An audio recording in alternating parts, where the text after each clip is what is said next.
मी तुम्हाला अनेक प्रकारचे दशम्या, चपात्या, पराठे हे दाखवलेले आहे। तर आज मी गुळाच्या पाकापासून दशम्या कशा बनवायच्या हे सांगणार आहे। तर ह्या दशम्या ज्या आहेत तर प्रवासासाठी पण नेल्या तरी चालतात आणि त्या साधारणतः 2 ते 3 दिवस टिकतात। तर हे जो पदार्थ आहे, ह्या ज्या दशम्या आहेत ते लहान बाळापासून वयस्क लोकांपर्यंत खाऊ शकतात। तर त्यासाठी लागणारे साहित्य आहे गुळाचा पाक, डाळीचं पीठ 1 चमचा, कणिक, मीठ, तूप आणि सुंठ मसाला। मी सुंठ मसाला घेतलेला आहे। सुंठ मसाला किंवा सुंठीचा चहाचा मसाला कसा करायचा ते मी तुम्हाला व्हिडिओ दाखवलेला आहे, तर तो पाहून तुम्ही ह्यामध्ये ते टाकू शकतात। त्याचप्रमाणे गुळवणी कशी तयार करायची ह्याचा पण मी व्हिडिओ दाखवलेला आहे, तर तुम्ही त्याचं गुळवणी तयार करून त्याच्या तुम्ही दशम्या करायच्या आहेत। तर आता आपण कणकीमध्ये चिमटभर मीठ टाकून, थोडंसं डाळीचं पीठ टाकून, गुळवणीमध्ये थोडंसं तूप टाकून आपण ते मळून घेऊयात। गुळाच्या पाकामध्ये म्हणजेच गुळवणीमध्ये आपण कणिक ही मळलेली आहे। आता ही साधारणतः आपण 10 ते 15 मिनिट आपण एका प्लास्टिकच्या पिशवीमध्ये भिजत ठेवूयात, जेणेकरून हे दशम्या हे मऊ आणि छान होतात। आणि 10 ते 15 मिनिटांनंतर आपण ह्या पोळ्या करून घेऊयात।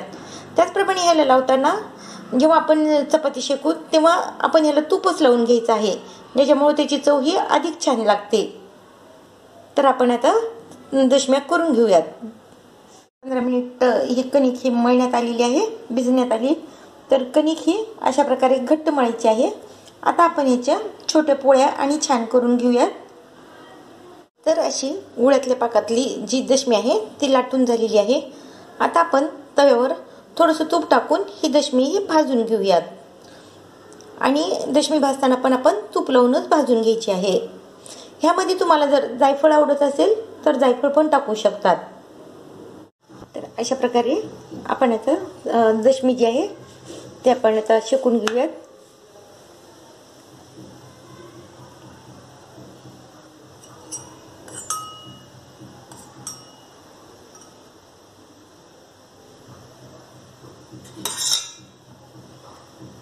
यावर आपण आता तूप टाकून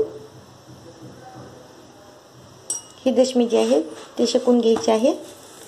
ही दशमी ही फुगत नसते, कारण आपण त्यामध्ये त्रिकोणी करून आपण ही चपाती लाटत नसतो।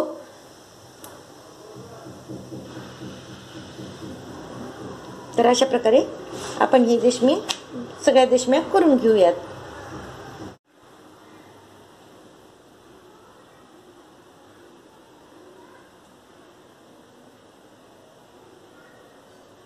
तर अशा प्रकारे झालेल्या आहेत गुळाच्या गोड दशम्या।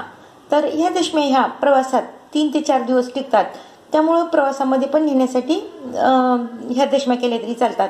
त्याचप्रमाणे आपण घरामध्ये चेंज म्हणून पण आपण ह्या दशम्या करू शकतो। कोणाकोणाला ह्यामध्ये जर जायफळ आणि बडीशोप सुद्धा आवडत असेल तर ते टाकू शकतात। तुम्हाला जर हा व्हिडिओ आवडला असेल तर लाईक करा, शेअर करा, सबस्क्राईब करा आणि कमेंट्स करा। धन्यवाद।